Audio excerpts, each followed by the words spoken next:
Bom dia, Custódio, seja muito bem-vindo aqui ao CC, ao Curto Circuito. É a primeira vez que estás aqui, portanto, muito bem-vindo. Boa Páscoa para ti. Prazer. Começar já assim. Obrigado. Boa Páscoa para ti. Para quem não sabe, eu estou aqui a falar com o Custódio César, que é nutricionista clínico, e hoje está aqui para nos ajudar, no fundo, a termos uma Páscoa um bocadinho mais saudável. Custódio, só para as pessoas perceberem que tu és realmente de confiança, tu estás neste mundo há quanto tempo neste mundo da nutrição? Eu estou neste mundo desde 1998,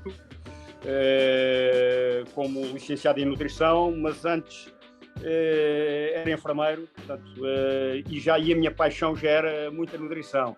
Pronto, já mexia muito na nutrição e fazia muita formação em nutrição, apesar de eu ser nutricionista. Mas tu já fazias... E daí para cá, para a rapaziada perceber, daí para cá eu envolvi-me muito com a nutrição desportiva desde o meu início.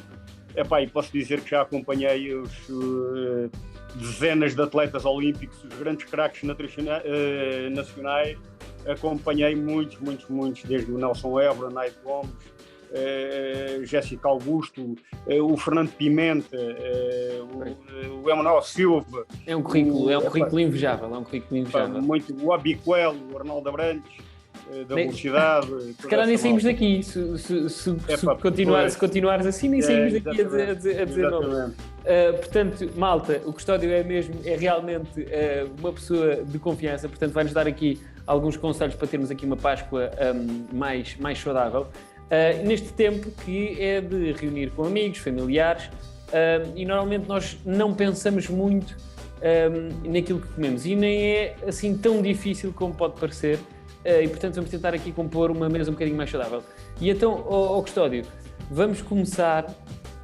Eu queria fazer aqui uma espécie de emenda contigo, ou seja, começamos aqui pelas entradas. Queijos, paios, aqueles presuntos, aquelas entradas todas, amendoins, cajus, é tudo de evitar ou não? Ou conseguimos fazer aqui um equilíbrio?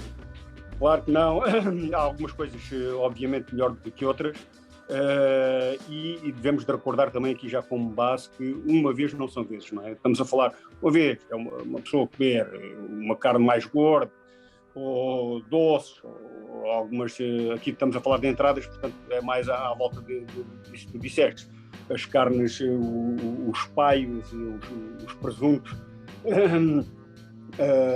os enchidos, os queijos, portanto não é por uma vez se comer um bocadinho desse, se abusar mais desse alimento, que vai haver problemas e vai haver alterações na composição corporal. Agora, para aqueles que estão realmente apostados em cumprir com uma dieta mais rigorosa, mesmo na altura das festas, e neste caso da Páscoa, e mesmo assim, portanto, poderem desfrutar dos alimentos com algum prazer, obviamente há escolhas que podem fazer. E, por exemplo, dentro dos queijos, uma coisa é comer um queijo amanteigado, que tem uma porcentagem de gordura bastante elevada. Outra coisa é comer um queijo magro, um queijo que se pode fazer uma entrada, por exemplo, maravilhosa com um queijo quark ou um queijo cottage, com fruta, por exemplo, com os morangos, com melão, portanto, e a fruta deve ser, o ideal é que a fruta seja comida antes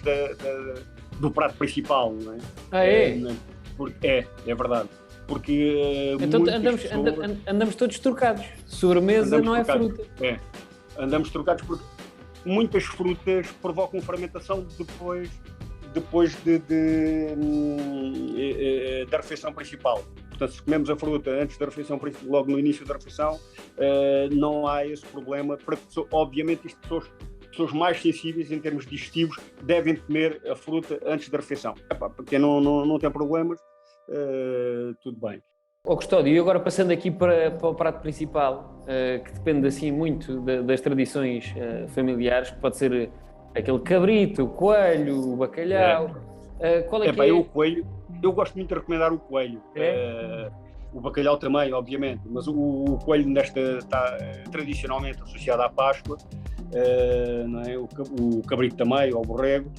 Mas eu prefiro o coelho porque é uma carne branca, é uma carne com muito pouco colesterol, é uma carne com muita proteína de alta qualidade, E depois, portanto, esta questão aqui para aqueles mais preocupados com, portanto, já falámos no colesterol, que é uma coisa que preocupa muitas pessoas, e o ácido úrico também, portanto, é uma carne que não provoca a formação não tem ácido úrico, e para mim, pessoalmente, gosto muito saborosa, temperada, por exemplo, com ali alguns condimentos especiais, como por exemplo um toque de cravo da Índia, e aproveito já para dizer, utilizem sempre possível cravo da Índia como tempero. Nós temos esquecido muito dos condimentos e apostado muito no sal, não é? Nós aqui apostamos muito no sal só para temperar a comida.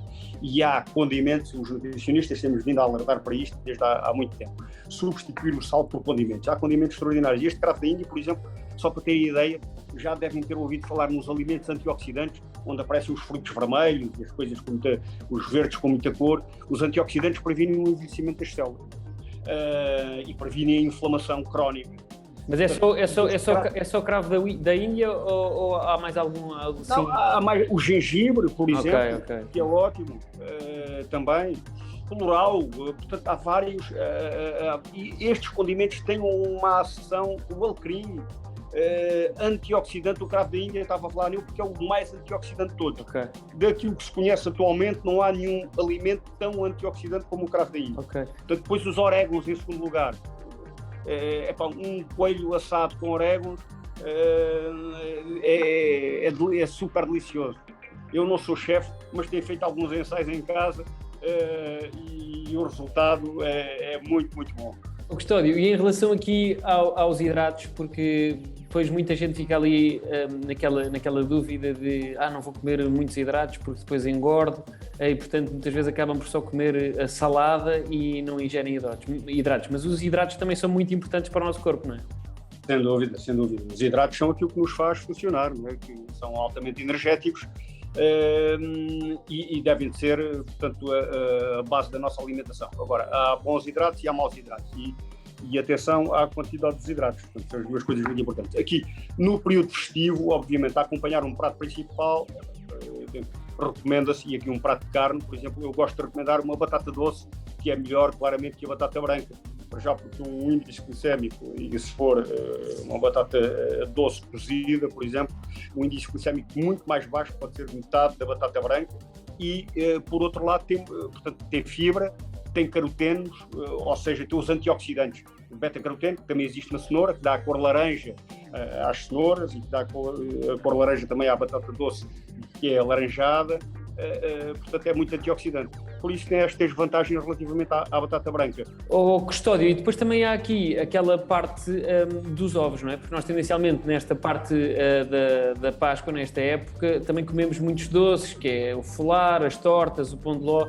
Há assim algum número de ovos ideal para nós consumirmos por dia ou não?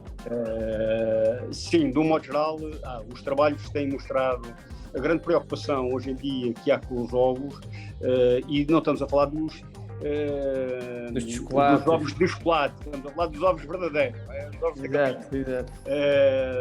É por causa do colesterol. E aquilo que os estudos mostram, e a minha experiência clínica me tem mostrado, porque eu acompanho as pessoas com análises, não é? É que, de um modo geral, nós podemos comer 2 ovos completos por dia, 2 ovos inteiros, que não há problema. O que agora, é completamente diferente. As pessoas têm que ter esta ideia. Quem tem o problema de ter o colesterol elevado, tenha a noção que comer os ovos com uma salada ou com fruta é uma coisa, e comer os ovos com pão branco é outra coisa. Portanto, esses ovos com pão branco, porque os ovos têm colesterol, não é? Na gema. Esse colesterol dos alimentos, se nós conseguirmos alguma fonte de fibra verdes, saladas, frutas com fibra, etc., esse colesterol não é absorvido, praticamente nada. Portanto, ele vai para as fezes, não é? Com as fibras. Se comermos pão, é completamente diferente. Esse colesterol é todo absorvido e ainda produz mais colesterol, não é? Certo. Portanto, 2 ovos completos por dia, perfeitamente seguro, para pessoas com doença cardiovascular, o que está demonstrado, e eu ainda há pouco tempo estive a ver um estudo feito em dezenas de países, foi publicado no ano passado, com milhões, abrangeu mais de 1 milhão de pessoas, e mostra que um ovo completo por dia é totalmente seguro. Okay. Para as claras do ovo, que é a fonte da proteína, e há bocado estávamos a falar na importância da proteína, para as claras do ovo, portanto, não há, se a pessoa não tiver alergias à clara do ovo, pode comer as claras que quiser praticamente. Não é? Eu posso fazer uma refeição de proteína só com claras de ovo, por exemplo, um ovo inteiro e depois meto-lhe mais 4 claras de ovo. E aí tenho o equivalente a um bom bife em termos de proteína. E relembrar que a proteína do ovo é uma proteína completa, uma proteína ótima, não é? Portanto, esse assunto do colesterol, para toda a gente, mas mesmo toda a gente, um ovo por dia completo não tem problema. Custódio, muito obrigado. Infelizmente estamos a chegar ao fim da nossa conversa porque não temos mais tempo, mas muito obrigado. Foi um prazer. Muito obrigado aos teus conselhos.